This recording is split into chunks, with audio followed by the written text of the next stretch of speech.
Okey, Assalamualaikum warahmatullahi wabarakatuh dan salam sejahtera. So, bersama saya Cikgu Hafiz. Cikgu akan kongsikan dan macam kita nak jawab soalan kecoronan dan luas di bawah graf.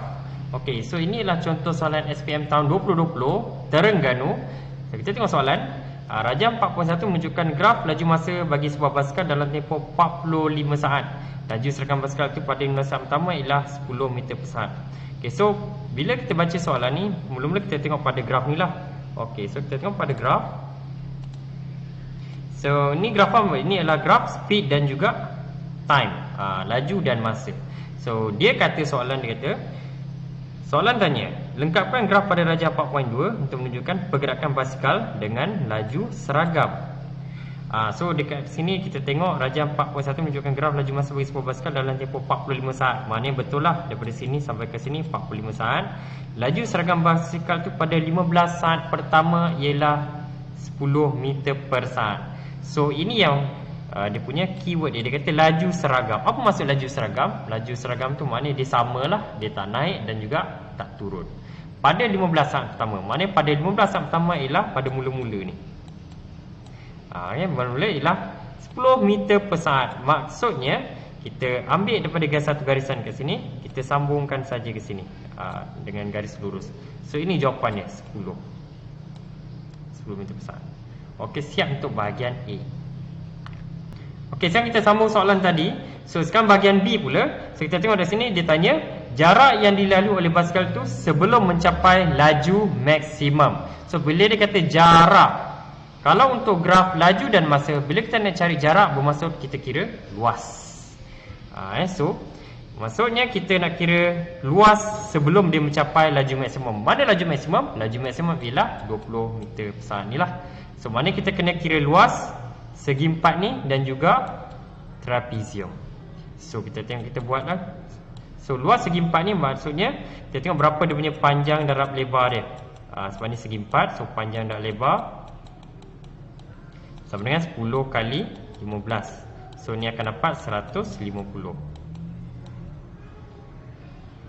Okey, dah dapat yang luas yang pertama. So kita kira luas yang kedua pula, iaitu luas trapezium. So trapezium kita tengok dia punya sisi selari dia lah, dan ini juga dia punya tinggi dia. So apa formula trapezium? 1/2 kali dengan sisi tambah sisi darabkan dengan tinggi. So 1/2 darabkan dengan berapa S dia? S dia ialah daripada bawah ni sampai ke atas, iaitu 10 tambahkan dengan 20 darabkan dengan tinggi dia, iaitu 35 tolak 15. So dapat 20 juga. So tekan kalau kita akan dapat jawapan. So 30 darab 10 300. So maknanya 300. So jadi jumlah jarak yang dilalui oleh basikal dengan laju maksimum ialah 300. Kita tambahkan dengan 150. So jawapannya adalah 450. Dalam unit apa? Disebabkan ini dibagi meter per saat dan saat. So jadi jarak adalah dalam unit meter. So ini jawapan untuk B. Okay, sekarang kita tengok B2 pula. Soalan seterusnya, apakah purata laju? Hitungkan purata laju dalam meter saat bagi keseluruhan perjalanan basikal itu. So tadi laju ni adalah 10. So purata laju seperti yang kita bincangkan tadi adalah jumlah jarak bahagikan dengan jumlah masa.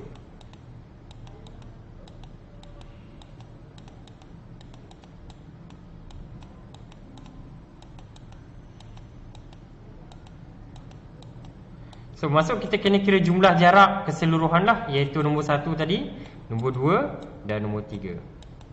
So tadi nombor 1 dan nombor 2 kita dah dapat dah. So nombor 3 pula kita kira luas nombor 3 bahagikan dengan jumlah masa ialah 45 per saat lah. Okey, so kita kira jumlah jarak untuk 1 dan 2 kita dah kira tadi, iaitu 150 campurkan dengan luas yang kedua tadi ialah 300, dan luas yang ketiga apa dia pula, iaitu 1/2 darabkan dengan tinggi darab tapak. So tinggi adalah 20 dan tapak dia adalah 10. So perkan dengan 45. Okey, lepas tu kita tekan kalkulator, kita akan dapat jawapan secara keseluruhan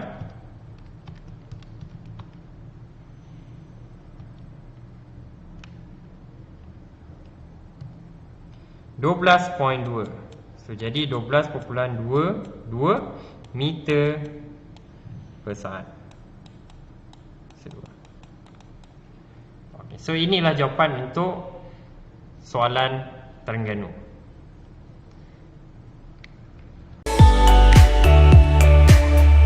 Okey, sekarang kita tengok soalan seterusnya, iaitu soalan Terengganu juga SPM 2020. Okey, so dekat sini Raja 7 menunjukkan graf laju masa bagi pergerakan suatu zarah dalam T saat.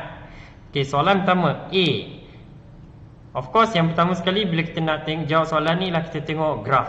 So ini jenis graf yang macam mana. So inilah jenis graf laju dan juga masa.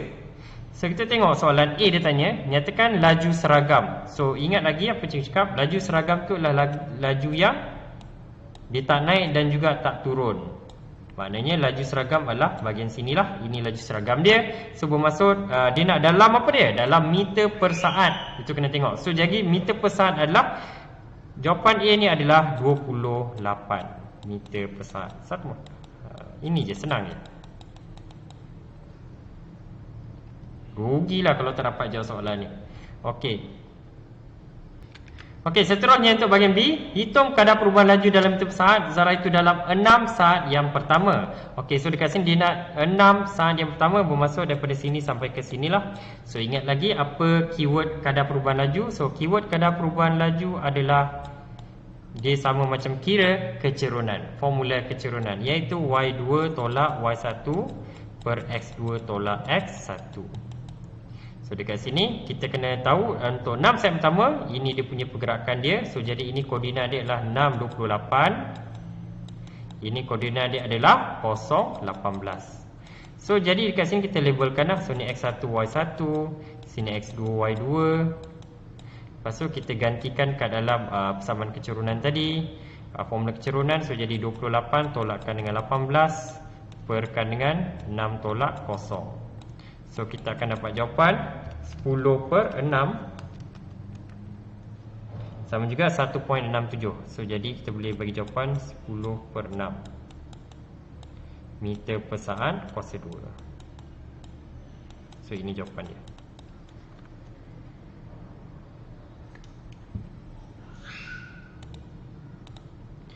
Okey, sekarang kita nak jawab soalan bahagian C pula. Jumlah jarak yang dilalui dalam T saat ialah 278. Hitung nilai T.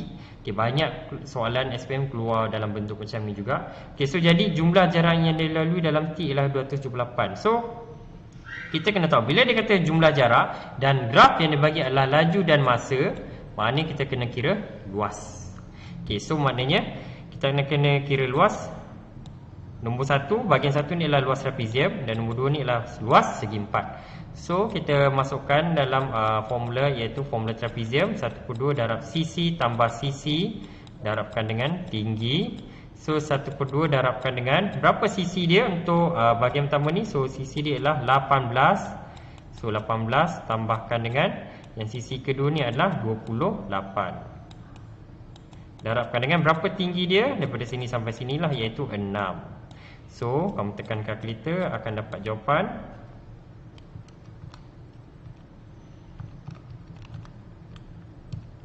138.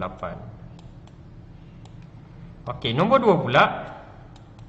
Kita kira apa tu? So kita kira segi 4 tepat. So segi 4 tepat panjang darab lebar. So panjang ni berapa? So panjang ni kita boleh kira daripada bawah sampai atas, iaitu 28. Dan lebar dia pula ialah daripada sini sampai ke T. So dia jadi dikira T tolak 6. So T tolak 6 mana kita darab dalam je lah, mana dah dalam. Dan kita akan dapat 28T tolakkan dengan 168. So lepas dah siap, apa kita nak buat? So kita gabungkan antara bahagian 1 dengan bahagian 2. Kita jumlahkan, samakan dengan 278. So jadi 138 campur 28T tolakkan dengan 168 sama dengan 278. So So jadi kita tekan kita kira macam biasa guna kaedah algebra. So kita akan dapat 138 tolak 168 akan dapat negatif 30 sama dengan 278. So lepas tu 28T 278 negatif 30 pindah sana jadi tambah 30. Lepas tambahkan 278 tambah 30 dapat 308 dan kemudian bagi 28, so T akan dapat 11. So T jawapan dia 11 saat. Okey, so itu saja untuk perkongsian cikgu hari ini. So nak tahu lagi tips-tips dan cara kira soalan-soalan SPM Matematik, boleh follow dan subscribe Academy Super TV. Kita jumpa lagi.